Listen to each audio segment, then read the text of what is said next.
Uang ini menjembatani segala macam kebudayaan. Manusia itu sudah terlahir dengan berbohong tiap saat.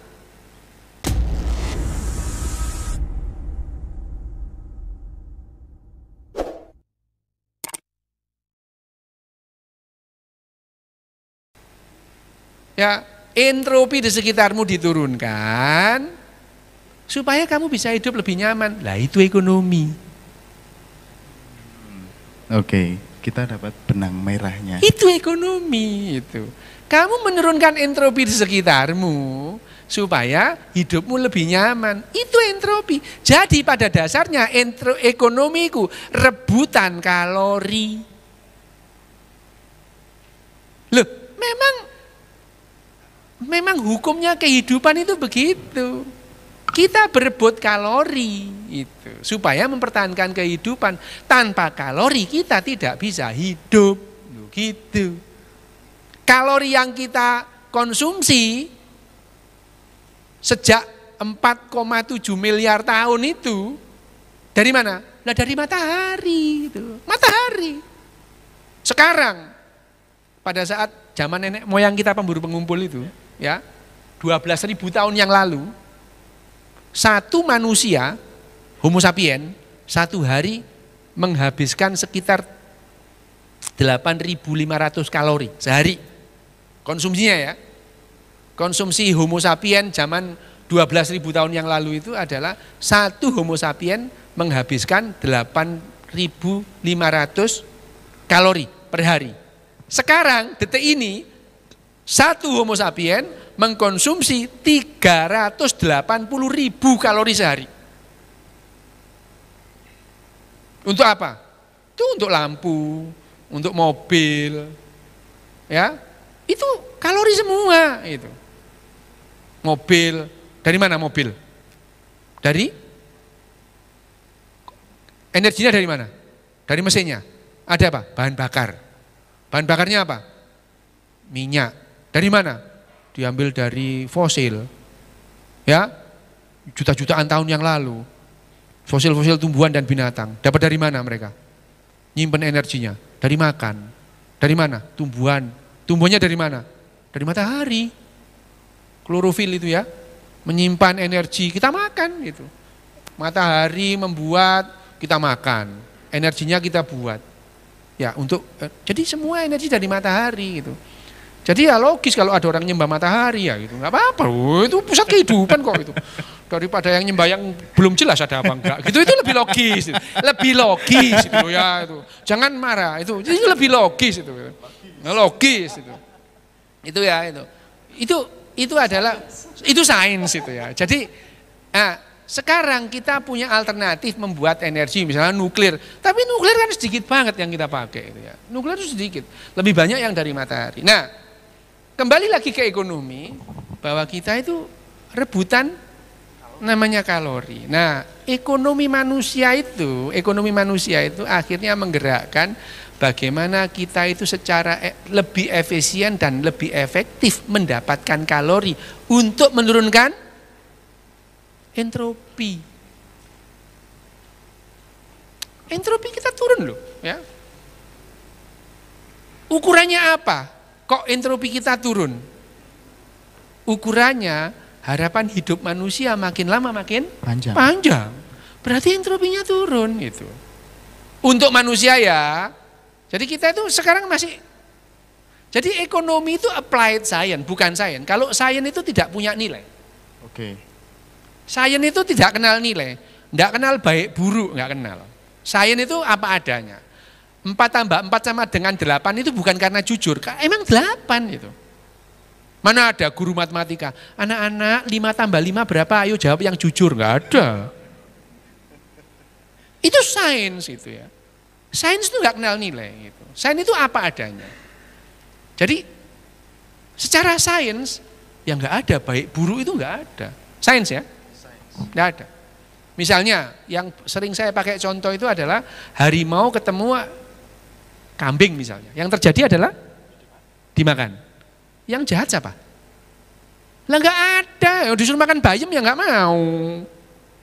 Makanannya kambing itu makanannya harimau memang daging, disuruh makan bayam kangkung ya nggak mau.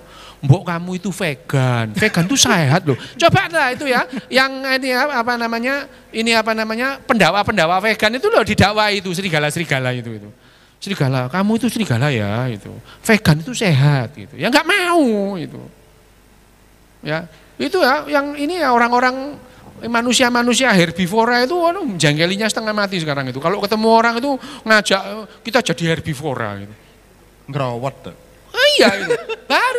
Baru 2 minggu yang lalu saya diceramai soal herbivora itu. Dia bilang gini, "Dok, nenek moyang kita dulu itu makannya cuma tumbuh-tumbuhan loh." Iya bener kamu, bener gitu. Bahkan sebelumnya nenek moyang kita makannya cuma belerang. Waktu nenek moyang kita itu bakteri gitu. Ya, nah yang kita ngomong itu manusia sekarang bukan nenek moyang kita gitu ya. Manusia sekarang itu ya butuh yang namanya protein dari binatang itu butuh itu ya. Itu jangan terus kemudian vegan. Kalau sudah vegan itu perasamu kamu paling apik gitu. Gitu ya. Nah, ini adalah nilai gitu ya. Jadi nilai itu enggak ada. Alam semesta itu secara sains itu ya konsekuensi aja, enggak ada nilai. Baik buruk itu enggak ada gitu ya. Baik buruk itu enggak ada. Kita yang mempunyai nilai baik buruk itu manusia itu. Berpegang pada kepentingannya manusia gitu ya. Itu adalah juga apa namanya?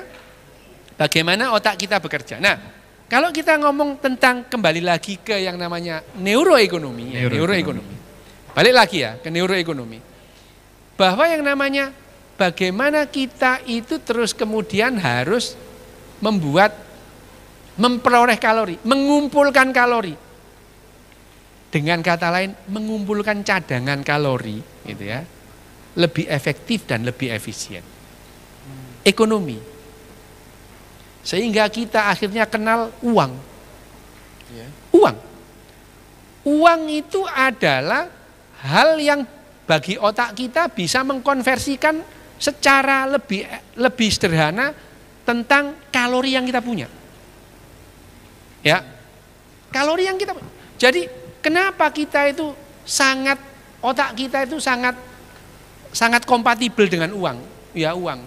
Yang bilang uang itu nggak penting itu motivator, jangan percaya itu. Motivator tuh enak-enaknya aja ngomong. Memotivasi orang dengan uang itu jelek. Lah apaan? Orang sampean itu pindah kerjaan itu gara-gara gajinya lebih naik kok gitu. Gimana sih gitu ya? Itu ya, ada lagi motivator bilang, uang tidak bisa membeli kebahagiaan. Iya kalau sedikit, kalau banyak bisa. Itu nggak punya uang. Hah? Yang bilang nggak punya uang. Ya pas iya. Nggak punya uang. Enggak itu. Kalau sedikit, ya. Kalau sedikit nggak bisa, kalau banyak bisa gitu.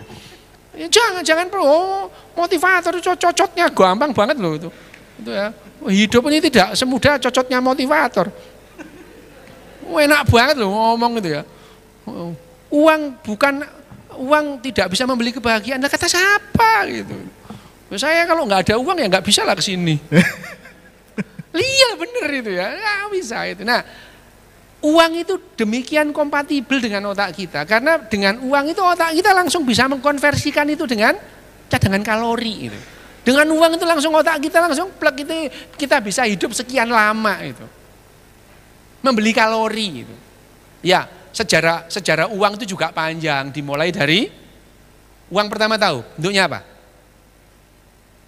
Kulitnya kerang itu. Kulitnya kerang. Sebelum ada uang itu alat tukarnya itu apa?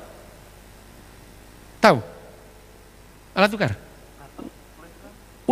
Alat tukar pertama yang dipakai, yang tercatat dalam sejarah apa tahu? Jelai itu rumput-rumputan kayak gandum itu loh. Jelai. Iya, jelai itu kayak biji-bijian jelai gitu ya. Untuk ya dimakan gitu. Tapi sekian ikat jelai itu sempat menjadi sekian ikat jelai, sekian ikat 10 ikat atau 1000 ikat itu sempat menjadi alat tukar gitu. Kok tahu? Nah ini itu ya, ahli ekonomi harus tahu itu. Ada yang namanya, tahu nggak? Orang pertama yang tertulis namanya dalam sejarah itu siapa namanya? Tertulis. pertama tertulis. Namanya Kusim. Tukang kredit, abang kredit, tukang tagih. Iya, jadi orang yang tertulis, orang tertua yang tertulis dalam sejarah itu bukan raja, bukan pimpinan agama, tukang kredit itu. Iya gitu. Dia nulis dalam ada di peradaban Sumeria itu ada tablet itu tulisan di lembaran tanah liat yang ditulis terus dibakar itu. Tembikar. Bla bla bla bla bla bahwa si A itu si ini mempunyai hutang sekian jelai gitu. Tertanda Kusim. Jadi tulisan pertama itu untuk mengingatnya juru-juru tagih itu loh gitu. Kusim itu jadi yang tertulis itu yang dalam sejarah itu bukan raja tapi tukang tagih ini. Dan waktu itu jelai itu ya seperti seperti gandum gitu. Sekian ikat jelai gitu. Itu pernah menjadi alat tukar gitu ya. Sebelum ada uang gitu. Nah, terus lama-lama kan orang itu mesti mencari yang lebih efektif dan lebih efisien gitu ya. Muncullah kerang kuwuk itu ya. Kerang kuwuk itu baru sekitar 4.000 tahun yang lalu kerang gitu. Baru 4.000 tahun ya. Nah, kemudian sampai akhirnya emas itu ya. Perak gitu. Sampai akhirnya ini yang namanya pertama kali sampai akhirnya uang ini sekarang ini adalah menjadi sistem keyakinan manusia tertinggi yang melebihi keyakinanmu terhadap apapun. Kaget. Nah, ya, memang iya ini. Jadi keyakinan kita terhadap uang itu melebihi keyakinan kita terhadap apapun itu. Orang boleh beda keyakinan tentang Tuhan, keyakinan tentang uang sama. Kamu boleh percaya Yesus, boleh percaya Allah, enggak percaya sama Yesus, enggak percaya, enggak apa-apa. Tapi kepercayaan kalian terhadap uang sama. Yang namanya Taliban itu bencinya setengah mati sama Amerika. Ya. Boleh dia benci sama Amerika. Boleh dia enggak kenal yang namanya Benjamin Franklin itu siapa? Boleh gitu. Tetapi begitu seorang Taliban memegang selembar kertas yang namanya Benjamin Franklin, dia yakin yang dipegang itu 15.000. Dibawa ke seluruh dunia keyakinannya sama. Dibawa ke sini ke Solo keyakinannya sama, ini 15.000 gitu. Jadi yang namanya uang itu juga sistem keyakinan gitu. Ya, cuman keyakinan yang satu itu jelek-jelekin uang aja. Yang keyakinan yang satu itu jelek-jelekin uang itu. Padahal uang ini menjembatani segala macam kebudayaan. Iya.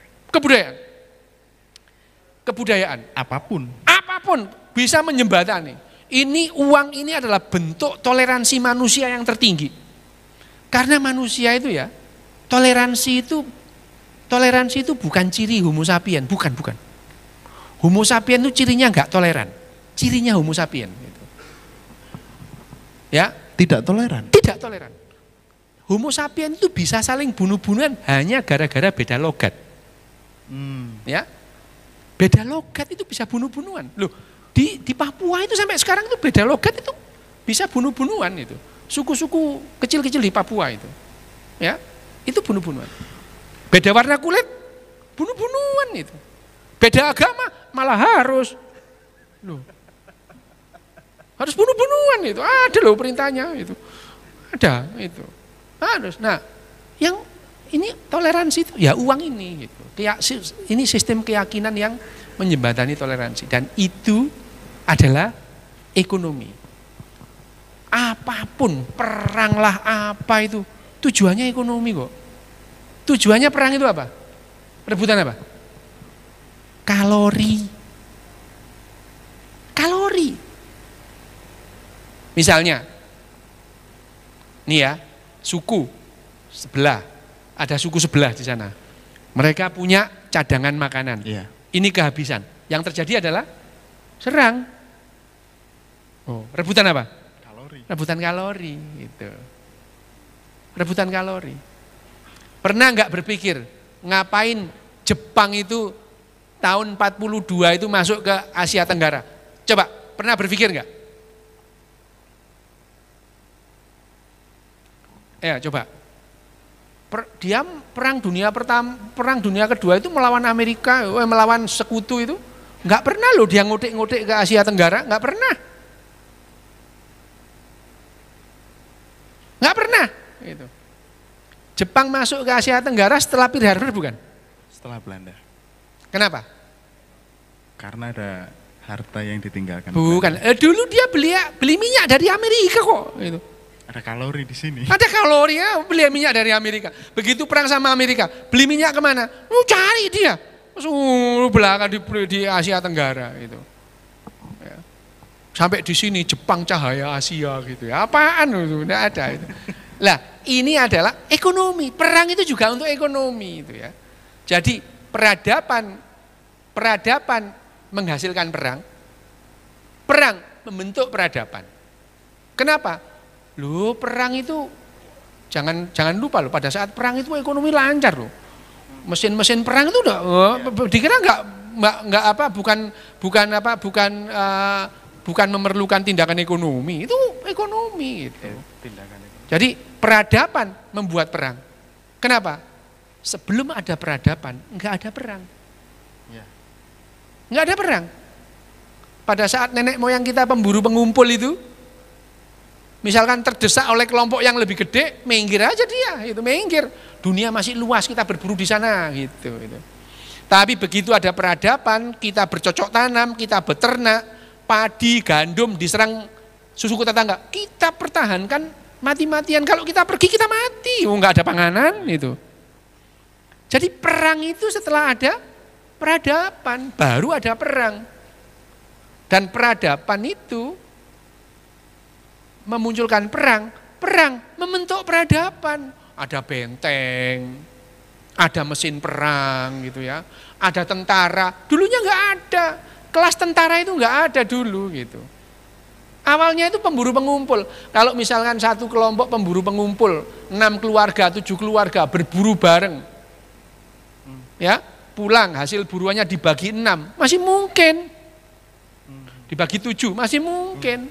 Tapi begitu kita peradaban, nggak mungkin terjadi. Bertani, beternak, kepala suku yang nggak ngapa-ngapain dapat paling banyak. Nah, iya itu. Tapi kepala sukunya memberikan janji loh. Janji ini sebetulnya di otak kita cadangan itu. Nggak apa-apa, kita nggak usah takut. Kita punya kepala suku yang menjaga lumbung. Nanti kalau ada apa-apa minta. Jadi otak kita itu dengan narasi itu ya. Peradaban itu membuat otak kita itu percaya kepada kepala suku itu. Utopia bekerja di sini. Bekerja itu. Otak kita mulai menarasikan bahwa kepala suku itu menjamin kebutuhan kalori. Nah, akhirnya apapun yang dikatakan kepala suku diiyain itu. Berarti di situ utopis itu berarti membuat manusia mengkonversikan kalori dengan narasi itu. Narasinya, kamu jangan khawatir ya rakyatku, kalau kamu kelaparan lumbung padi kita masih mencukupi gitu. Dan saya ini jadi kepala suku ini karena direstui oleh penunggu pohon cipluan itu loh gitu. Mulai ngarang ya. Mulai ngarang gitu. Jadi peradaban itu membentuk keyakinan-keyakinan baru gitu. Kepala suku untuk melegitimasi dirinya, saya kamu tahu, saya ini jadi kepala suku karena didatangi oleh penunggu sungai gitu. Penunggu sungai itu yang merestui aku gitu. Sampai sekarang loh, ini kan masih ada nih penunggu Ratu Selatan itu ya itu. Sekarang masih dipakai. Narasi-narasi seperti itu pada dasarnya membuat rakyat itu mengkonversikan dengan kalori gitu. Tetapi narasi apapun tidak ada yang mengalahkan uang. Oke. Tidak ada. Narasi apapun tidak ada yang mengalahkan uang dalam membuat otak kita itu mengkonversikan kalori tadi. Makanya uang itu sampai sekarang ya udah jalan. Janji. Kebetulan juga itu. Itu kebetulan. Itu kebetulan juga gitu. Jadi dari berbagai macam kebetulan lahirlah ini. Dan yang namanya uang itu sangat kompatibel dengan yang namanya ini ya. Ideologi yang Oke. Ideologi yang apa namanya? Yang kalian akui atau tidak, kita pegang sama-sama. Ya. Apa? Kapitalisme, konsumerisme. Itu adalah ideologi yang kita pegang sekarang ini. Kamu mengakui apa tidak nggak penting, pokoknya ini jalan gitu. Lo bener tuh. Ya. Iya ini. Yang namanya sihir kapitalisme dan sihir uang itu kompatibel dengan otak kita. Ya. Nah, karena pendekatannya ini sains ya, pendekatannya sains itu kita mempelajari apa adanya, nggak apa-apa gitu ya. Mempelajari apa adanya. Sains itu mempelajari apa adanya. Nah, itu ya. Jadi nanti ini tadi pagi-pagi sama Mas Bagus itu ngomong, Mas kita brainstorming dulu ya gitu. Nah, Brainstorming dulu karena nanti kalau kita bahas lebih detail gitu, ya mungkin ada pertemuan-pertemuan berikutnya, enggak di sini ya di warung kopi lah misalnya ya gitu. Ngopi yang kalau di sini tuh kayaknya kuliah gitu loh. Orang kuliah itu ketoknya kelihatannya itu resmi gitu ya. Padahal ngobrol-ngobrol gini itu enak di iya ya beberapa orang. Padahal kita ludrukan loh dok. Ludrukan nggak apa-apa gitu. Saya sih berusaha ya. Tadi pagi itu ditanya sama Mas Bagus, Dok, ada slide presentasi? Enggak, aku nanti lihat-lihat dulu gitu itu. Ya. Karena kalau sudah ada slide itu saya terpampang harus ngomong ini itu nggak enak gitu. Kalau gini itu kan melihat responnya gitu, ada yang meleru, itu tahu saya nggak apa-apa gitu. Cemberut gitu ya, ada nggak apa-apa, itu biasa, manusia memang begitu gitu ya. Saya ini terlahir dengan bakat utama itu nyebelin. Nah, nggak apa-apa. Jadi kalau sampean itu sebel sama aku, berarti kamu normal, nggak apa-apa. Jangankan kamu ibuku aja sebel gitu. Ya itu nggak apa-apa. Okay. Orang yang ngomong apa adanya itu nyebelin. Nyebelin. Orang yang ngomong apa adanya itu nyebelin. Karena orang ngomong agama itu nggak bisa bohong. Orang ngomong apa adanya itu nggak bisa bohong. Manusia itu sudah terlahir dengan berbohong tiap saat. Manner das matter. Manner. Ya. Manner das matter. Manner itu tata krama itu bohong gitu. Ya. Sampean boleh nggak senang sama Mas Bagus, iya. Tapi nggak boleh ngomong. Begitu ngomong nggak bisa kerja sama, itu. Ya, iya. Itu namanya tata krama, itu. Anak buah boleh benci sama direktur tapi nggak boleh ngomong. Itu bohong. Kita tiap hari itu bohong, gitu. Dan karena kebohongan kita itu bisa duduk di sini bareng ini karena saling bohong, gitu. Iya. Nek aku ngomong, kalau aku ngomong apa adanya, diundang Mas Bagus, jangkrik, nambah-nambahi gawean aja gitu ya, gitu. Lah iya. Ini kalau ngomong apa adanya loh ya, ngomong apa adanya begitu Mas Bagus itu, padahal saya itu ya di Instagram itu direct message itu jarang saya buka itu, jarang lah itu. Random aja saya buka itu. Oke ini ada bagus. Loh itu ya. Itu kebetulan dok. Kebetulan. Dan kalau saya misalnya nggak ada tata krama, jancuk, ngentek-ngentek waktu aja gitu misalnya ya gitu. Misalnya itu kan ya nggak terjadi nih gitu ya itu. Ya saya datang ke sini karena manner gitu ya. Karena saya waktu itu sudah apa namanya ya sudah istilahnya sudah ya udahlah ya gitu dalam rangka gitu. Menaik-naikkan sedikit IQ orang Indonesia yang 78,4 ini gitu ya. Kita ngomong sains lah gitu, nggak usah ngomong ya iya gitu loh.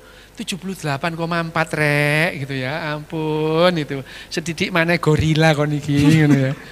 Ampun lah gitu ya. Karena kita seneng filosofis. Lah ya itu. Kebanyakan orang Indonesia. Iya, kita keracunan epistemologis. Ya, makanya sekarang ada fenomena lagu-lagu senja itu lagu. Betul. Betul. Manusia itu pada dasarnya keracunan epistemologis. Dosanya siapa? Dosanya Plato sama Aristoteles. Gitu. Iya. Sehingga manusia itu mencari makna itu. Makna gondolmu cepot itu. Enggak ada makna apa sih kon iki lho gitu ya. Jadi kita itu makna. Ya. Akhirnya ya kita itu sesuatu yang tidak bermakna itu ya. Sesuatu yang tidak bermakna kita tinggalkan, yang kita anggap gak bermakna itu. Bayangin aja dalam waktu cuman 20 tahun. Ya. Hanya memerlukan waktu 20 tahun, Indonesia itu melorot 12 poin IQ-nya. Bayangin aja. 12 tahun, 20 tahun, melorot 12 poin. Jabang bayi ya. Tapi ya, kalau sampai ada yang sempat ngikuti YouTube saya atau IG Live itu saya itu tidak punya obsesi loh ya, mengubah orang itu enggak gitu itu. Bahkan saya tidak pernah mengatakan bahwa Jepang itu lebih baik dari Indonesia, enggak. Beda aja. Bedanya apa? Mereka bahagia, kita enggak gitu. Ya gitu. Loh iya loh, saya bahkan diundang RI 1 ya, Pak, manusia itu enggak harus bahagia gitu. Tapi ya cukup Bapak ketahui, orang Indonesia itu enggak bahagia gitu. Dan IQ-nya melorot. Iya gitu. Loh, kalau saya bilang IQ orang Indonesia itu 78,4, itu bukan menghina, emang segitu itu. Saingan orang Indonesia cuma aja, surang Timor Leste, di Asia Tenggara loh ya. Di Asia Tenggara. Paling cerdas itu Singapura, nomor 2 Kamboja. Loh, Kamboja itu loh itu. Kenapa Kamboja demikian pesat naiknya? Karena secara pendidikan dan pengasuhan mereka copy paste Perancis. Mereka kan jajan Perancis gitu ya, jajan Perancis. Kamboja. Kita ini copy paste Pakistan enggak jelas, terus Mesir juga enggak jelas gitu ya. Kita itu jahit antara Mesir, Pakistan dan Iran gitu, kita jahit gitu. Kita jahit itu. Jadi akhirnya ya kita itu juga enggak seperti Iran, enggak seperti Pakistan, enggak seperti Mesir gitu ya. Ya udahlah itu ya. Oke Dok, untuk brainstorming awal, saya kira mungkin teman-teman ada pertanyaan